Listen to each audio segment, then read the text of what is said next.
This will be a brief overview of the program evaluation in Michigan here, where both the federal and the state requirement for program evaluation has been around for a little while. But recently the state has required a fairly lengthy program evaluation tool to be submitted within our ASSIST program for school improvement there by June 30th every year. And that is one program evaluation for each building in your district and one program evaluation at the district level. The resources found on this website should help you not only to complete the state requirement of one lengthy program evaluation, but also the federal requirement of evaluating any program that is federally funded using a more compact and more efficient evaluation system. 4 ideas for us to really consider. The first is that program evaluation fits actually right into the school improvement process. And we want to ensure that our strategies that were written in the school improvement plan, hopefully that were research-based, have specific adult actions and behaviors described in their activities that will assure implementation of the strategy with fidelity. One of the things that we may want to review is looking at this PDF of school improvement terms and really looking at whether or not our activities help us to implement those strategies by really getting ready to implement and implementation. And often when we write some activities, we want to list the essential or the non-negotiable activities that would occur, and these are adult focused. Guidance is often offered in school improvement to also include how we might monitor and support those activities. And if we haven't clearly articulated them, it is very hard to monitor and support them. The idea of program evaluation is the idea that we have been monitoring and supporting these essential activities, and now we're going to evaluate how well they are being performed with fidelity and what the student impact has been as a result of implementation. Just as an example, on this same sheet, there is an example of an implementation guide, and there are several others found on the SI timeline there. But if we are trying to talk about what gradual release really looks like, we might start with those 4 critical components from Doug Fisher around a modeling of a lesson that I do, some guided instruction that we do together, that collaborative learning cycle that students are led together with support on other students, and then that independent work. And what might that look like at the gold standard? What are some very specific things that we would see that we could monitor and support? Well, the fact that the lesson is brief, though the time component might vary. The fact that the purpose and the intended learning outcomes are stated.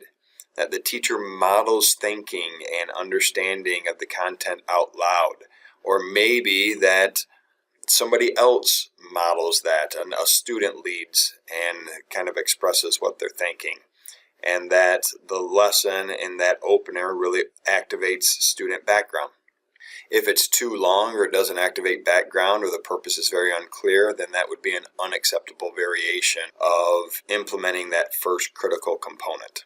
Going back to our website there, the second idea here around evaluation is, yes, it's evaluating our school improvement plan and many of our federal programs, federally funded programs, but it can also be used as a planning tool. In fact, its original intent of the language that was written in here was to really plan these stages of implementation.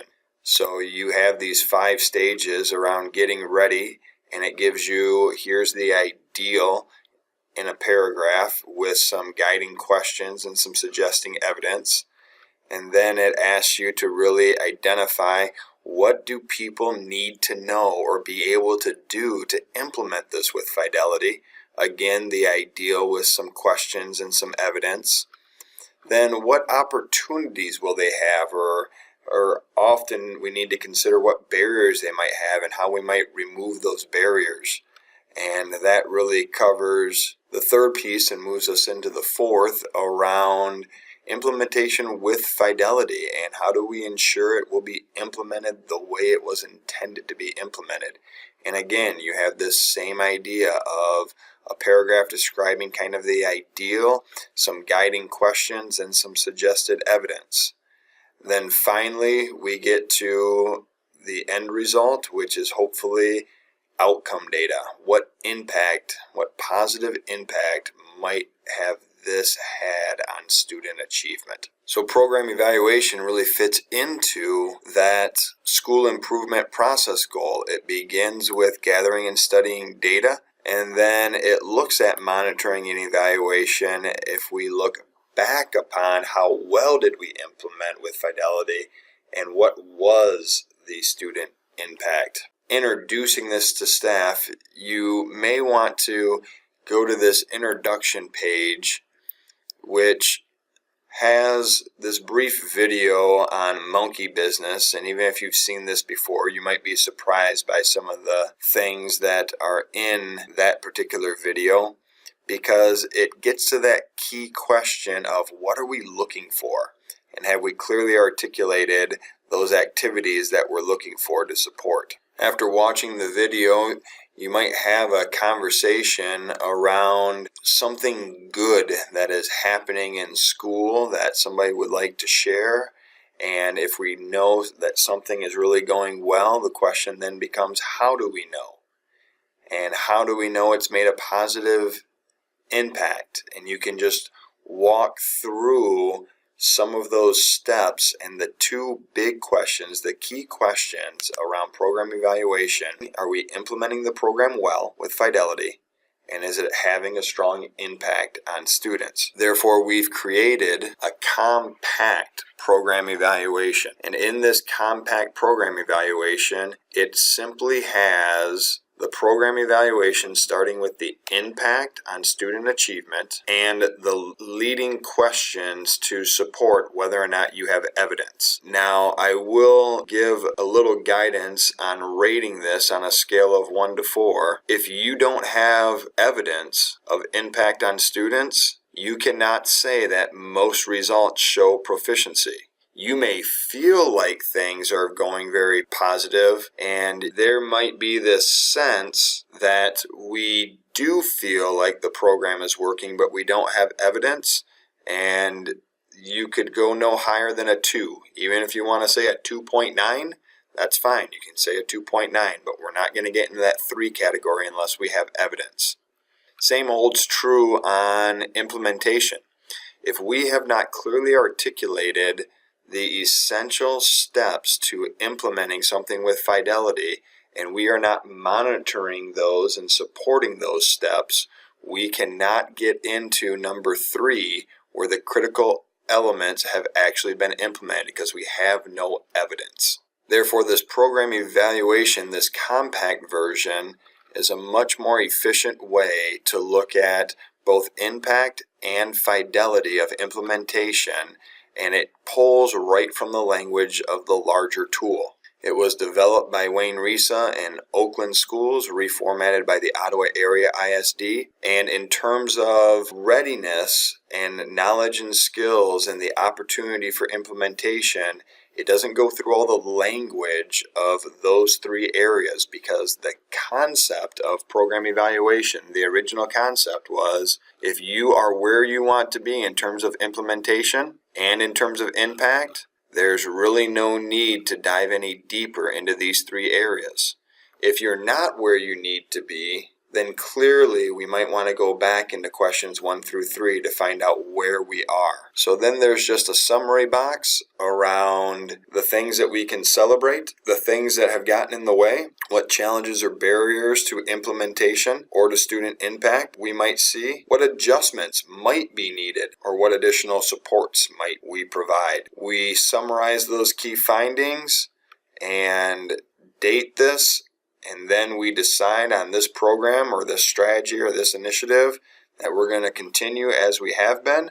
We're going to continue with the adjustments that were identified in the summary, or we're going to stop doing this because it just hasn't had the impact that we were expecting.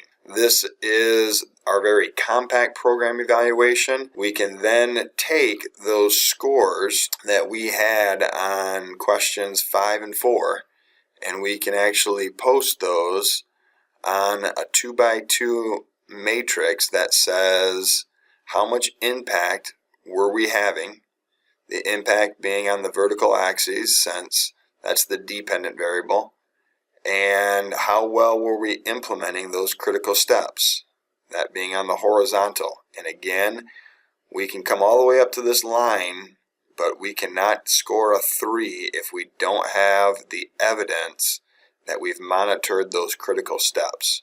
So what we end up with is some things that maybe we're going to drop, and maybe we're not going to do read naturally anymore because we really haven't seen an impact, or maybe we're going to make some changes to read naturally because we just don't have implementation with fidelity, and maybe that's the reason for the low impact.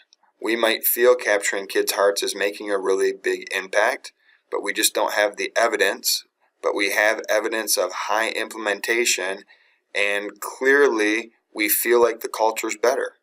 So one thing that we can check to get over this line so that we can check to see if our culture's better or not is to look at office referrals or number of suspensions or incidences that are occurring within the school, behavioral incidences. We can also look and we can attribute maybe some student achievement to something like capturing kids' hearts or positive-based intervention systems. And maybe we are in that high quadrant for programs that we've implemented with fidelity and they're showing a big impact, like an intervention program using Delta Math. Hoping this tour of the resources on program evaluation was helpful. The last piece to go even deeper from this overview video is to go back down to the MVU online modules. You can follow the instructions to enroll in this class. They will give you much more details on completing that longer version of program evaluation. If you would like to see the type of material that they'll cover in this course, you can click on the podcast 1 here, and it will cover the slides from the Michigan Department of Ed on program evaluation, and there is a transcript on what they cover while showing each of the slides. That's all for program evaluation, and I hope this was helpful.